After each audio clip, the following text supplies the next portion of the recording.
Hello and welcome. My name is Raj Persaud. I'm a psychiatrist based in London, and today I'm talking to Professor Sue Bailey, who is the current president of the Royal College of Psychiatrists, and we're here in the headquarters of the Royal College of Psychiatrists in Aldgate in the east of London.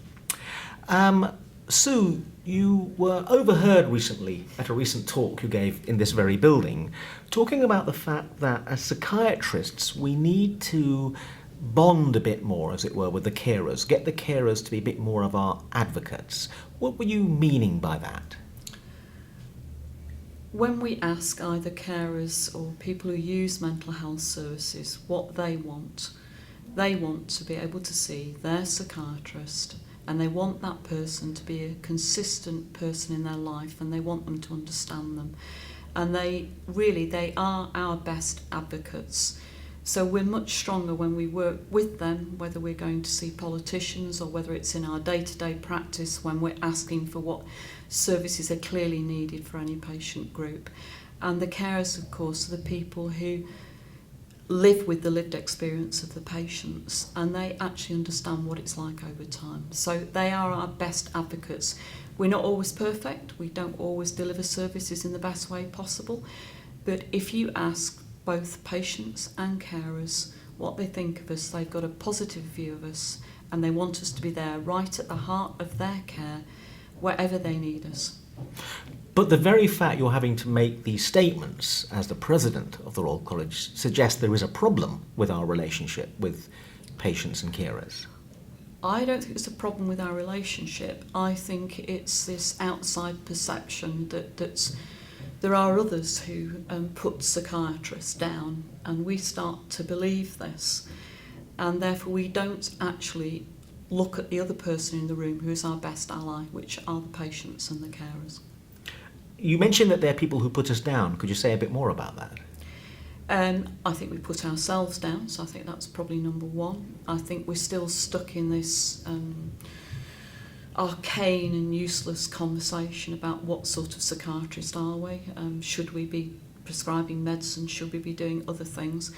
And I think that we have to get over ourselves. But there are those who will criticise us and will stereotype us and caricature us as people who just go around with a large needle sticking toxic medication up people's backsides. It's been a running theme with many presidents of the college, this notion that there's, and the kind of buzz term around this now is a lack of parity between psychiatry, mental health issues and the rest of medicine, or the rest of the kind of disorders or medical problems that people have. So psychiatric difficulties are very, very common. They cause a lot of suffering, yet they don't attract the resources within the National Health Service, for example, that other serious problems do, like cancer or cardiovascular disease. So are you getting at the fact that to correct that lack of parity, there's something that we should be doing? I think it is starting to correct itself through all our efforts, and looking over the last 3 years, I've had huge support from fellow presidents across the whole of medicine, and we've got a group at the moment with pathologists, physicians, general practitioners, pharmacists, where we're working together so that we can deliver better physical health care for our patients. But what they're asking me, particularly the physicians and the general practitioners, is how we can help them to improve the mental health care of their patients. So I think we're at the table. I think we believed. I think there is now a sense of belief that we are worthwhile. But I suppose the hesitancy would be, would our comms department suggest to me that if I was talking to a journalist, that I would say, actually, we're more important than a patient with cancer. Our patient is more important, and if it means money being taken away from cancer services, so be it. We're nearly there, and at that point when I could say that, without our comms people thinking this was a dreadful thing to say, we've made it. It's interesting you say that. I mean, I work in private practice in central London, and several of the large private hospitals frequently call me in to see someone on the wards where someone isn't as well as they might have otherwise been, mental health terms. The nurses, doctors and the patients are always enormously relieved when I turn up, and they usually feel that I've done something because they keep calling me back. So there's a sense in which what's gone wrong here if people, generally speaking, feel a need for a psychiatrist and generally accept that psychiatry, well practiced, can be effective? Because what you're talking about is practice and then the other things that get in the way of life. So of course they do, because you've dealt with their fears, you've dealt with their anxieties, you've actually got to the bottom of something that's previously been undiagnosable because it's not got a physical origin. So you've done the job for them and you've made them feel better, and you're probably going to get their patient better for them. But you move that on and you sat on a boardroom where we're doling out of money, and then everybody goes back into their normal camp. So they appreciate us, but of course they'll only really appreciate us if they're willing to go that extra step and advocate on our behalf and say, actually, what we need to improve the care of our patients, diabetes, cancer, we need you as a board, the person with the money, to give more money to the mental health professionals. And that's a big leap for anybody to do, because it doesn't make you popular in your own backyard.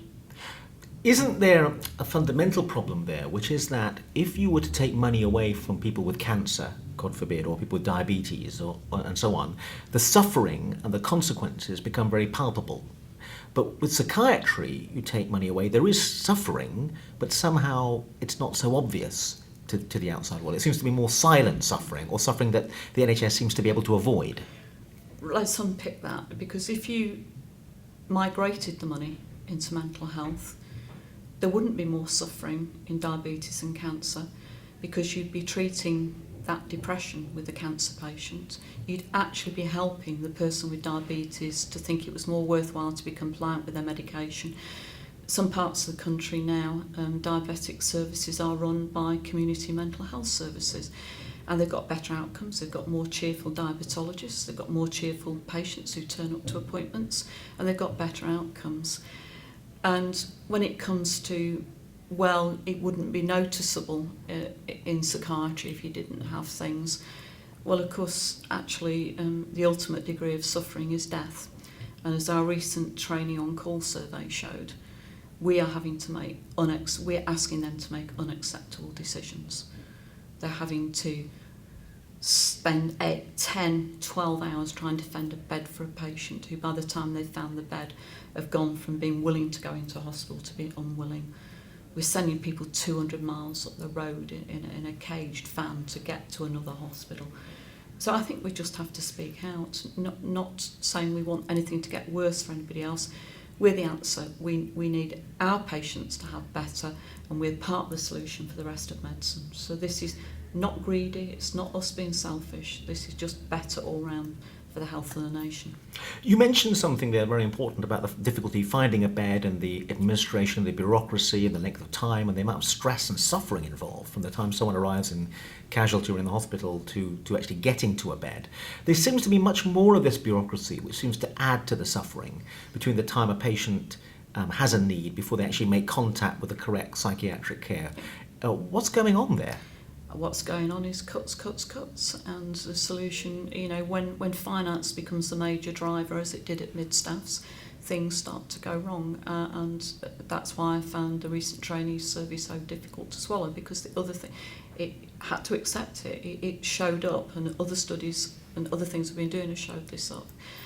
And my big headache then is, how can I expect the brightest and the best, which are the people we recruit into psychiatry, are going to stay in psychiatry if that's their experience? It's not what they came into medicine or psychiatry to do.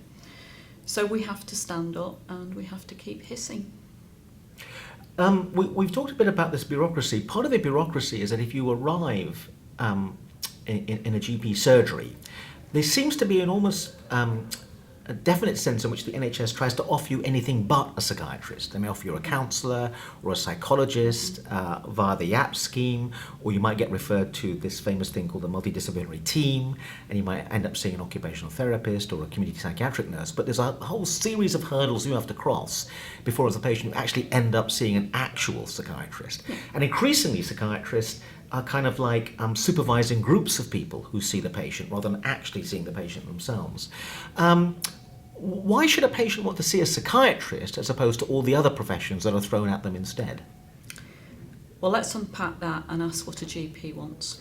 If you ask a GP what they want on a Friday afternoon, they want their patient to see a psychiatrist, because That's what we do. Why a psychiatrist? Because we do what we're trained to do. We do diagnose. So all these other professions are great, but it makes no sense for a patient to be having a treatment program that actually isn't anything to do with their diagnosis.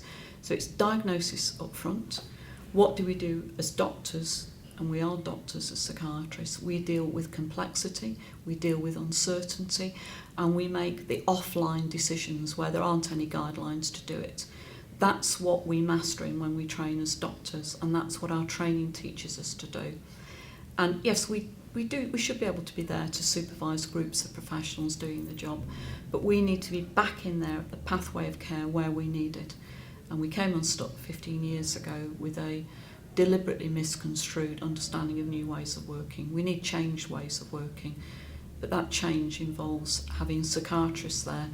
So what I want to see is primary care psychiatrists sat in the surgery a day a week with the GPs, helping them to understand mental health problems. I want psychiatry trainees and GP trainees to be being trained together, jointly supervised. I want the provision I had when working with David Goldberg in Manchester, where he just told me, I don't want to see you on a Wednesday. Go and find a GP surgery and sit there and learn what life's about. What did he mean by that? He meant go and see how human beings present to the person who's responsible for their overall care. Sit and learn what comes through the door. Sit and see which is actually psychiatry but not recognised by the GP. Sit and see how you don't always think as your patient who's in your outpatient clinic or an inpatient ward. Actually understand that patient as close to the community point as you can. But what I think he also meant by that was see how much psychiatry is done by non-psychiatrists. In other words, see how much psychiatry is done by GPs, because they can't get a psychiatrist, so they're left holding the baby, as it were, in terms of having to do it for themselves. And all over the health service that's happening. Yeah, but what we want then is the very strong doctor-doctor alliance. So if we work out 40% of what a GP does is mental health, then what they want is the doctor who's a psychiatrist to be working with them. Yes, with other members of the team to do the things that they are suitably trained to do. But what GPs want are psychiatrists. But their complaint is they can't get hold of one. Yes, and that is because of the way we arrange teams and the way the whole thing functions, and it's that we've got to unpick. And I think the huge opportunity to change this will be on future shape of training. What does that mean? Future shape of training is going to allow us across medicine to have what we need, which is more generalists than specialists. And what we need are psychiatrists who learn a lot of primary care medicine. We need general practitioners who learn a lot of mental health, and we need to work across each other to deliver a better service. What we need are enhanced primary care services. So we're going to have far fewer people needing to have these 10-hour waits because they're so ill and there isn't a bed for them. We want community hubs where all the agency can be involved, but where we can give better care to our patients when they're becoming iller, but they still don't need a bed. I wonder if you could say something, and I appreciate that we're reaching the end of our chat, about the recruitment crisis, because you're kind of hinting at that a little bit in that last answer. I mean, there's two senses in which I think there's a crisis. One is getting young, bright doctors to come into psychiatry, but also the fact that at the consultant level, there seem to be an enormous number of unfilled posts or posts being done by locum doctors. What are your thoughts about that? Right. Over the last 10 years, it doesn't look good for recruitment, but recently we've had a better fill rate. So our recruitment campaign has started to have some impact. And it's a balance between saying how bad things are, like A&E doctors had to do, and putting people off psychiatry, and actually saying things are challenging, but we want the brightest and the best to change it. I think the retention is where the college has to put more work into working with established consultants. I don't think we give them enough support in the first 5 years of their career. And we've got to encourage consultant psychiatrists who could leave early to stay and actually enjoy what they're doing, but actually make their lives portfolio, doing different sorts of work each day. Professor Sue Bailey, thank you very much indeed.